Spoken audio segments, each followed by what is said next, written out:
Live look at Fenway Park. It's another drizzly Saturday. Nothing new to New Englanders the first few months of the season.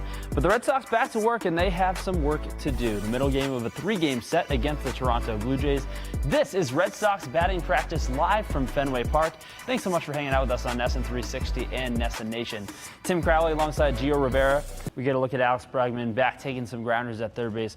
What do you think the mindset is for him in these next few weeks? We've seen a lot of conversations the last few years about some Red Sox that have had to come back from injuries, almost at times rushing back because they feel like they have to make an impact in the lineup. Look at Trevor Story and Tristan Casas at times last year. We know how much of a baseball junkie Alex Bregman is. We know how fast he wants to get out there. What do you think the mindset is? Do you think there is an extra little bit of pressure seeing where the offense is at and trying to get back as soon as he can? Get a live look at Garrett Crochet, the American League strikeout leader. Gave up a lot to get him, Gio, but how great has it been to see that type of an ace lead this Red Sox rotation? It's two starters that ride into this game today with some serious momentum, at least from a team perspective. The Blue Jays are 4-1 in Chris Bassett's last 5 starts. The Red Sox the same, 4-1 in the last 5 for Giolito. Think about that production like you just mentioned. He hasn't played a game since May 23rd, and he's still just moved on to the second round of All-Star voting as well. It tells you everything you need to know about what the Red Sox invested in him when they signed him to that deal back in February. He was great the first 2 months of the season, and I know you see the smile on his face now. He can't wait to get back on the field. You see Crochet flipping the football around there, and again, I think for the Red Sox, if we want to make a football reference to this with Crochet spinning the pigskin out there, you want to stay ahead of the chains in football. And I feel like one of the big ways the Red Sox rotation can help that is continuing these starts that we've seen. Again, Bayo with 6 last night. Giolito's gone 6 in 3 straight starts.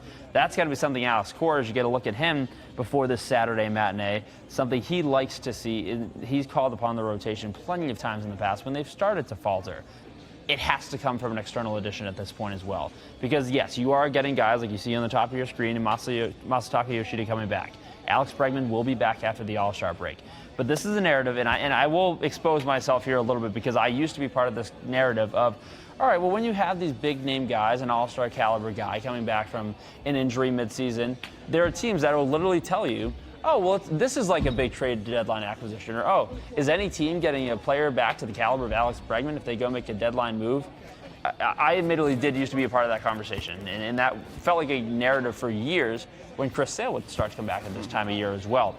I refuse to be a part of that narrative any further, and for the Red Sox, it is great that Bregman's going to be back because everyone knows what he's meant in the clubhouse, what he's meant in the lineup, and we also talked about what Yoshida means in that lineup as well.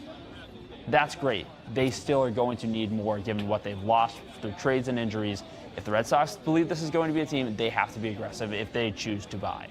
Month of June coming to an end, but it's time for another Saturday afternoon at Fenway Park. It's still a little drizzly, but there's baseball to be played between the Blue Jays and the Red Sox. Welcome back to Red Sox batting practice live from Fenway Park on NESN 360 and NESN Nation. Tim Crowley, Gio Rivera back with you. And think about everything that's been on his plate, too. They've asked him to do a lot. He's been at second. Every once in a while, Alex Cora's throwing him in center field, moving Cedar Rafael around or giving him a night off. Then it's midway through, a couple weeks into the season. Hey, can you go learn first base for us, by the way? Right. And in the meantime, he's trying to figure out how to hit the major league level. So we've seen both ends for him. We saw a guy who was American League Rookie of the Month in April. We saw a rookie who really went through it in May.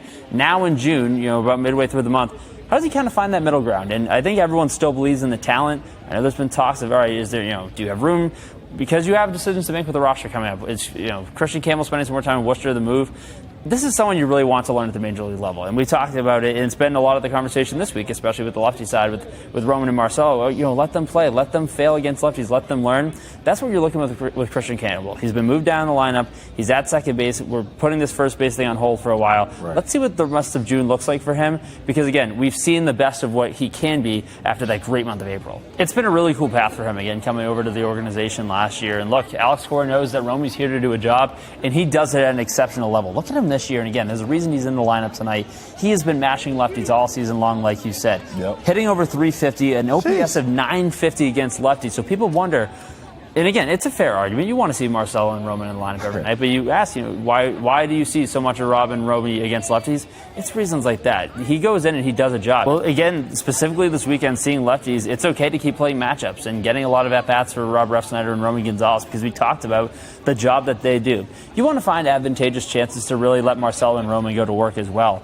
But this offense has really started to turn a corner because you look through the first 2 months and You look up in the stats leaders and you say, oh wow, they're a top 10 team in OPS. They're scoring a lot of runs. Yeah. But it was also a lot of weeks where you have a big game, and then for the next week the Red Sox might only score a run a night.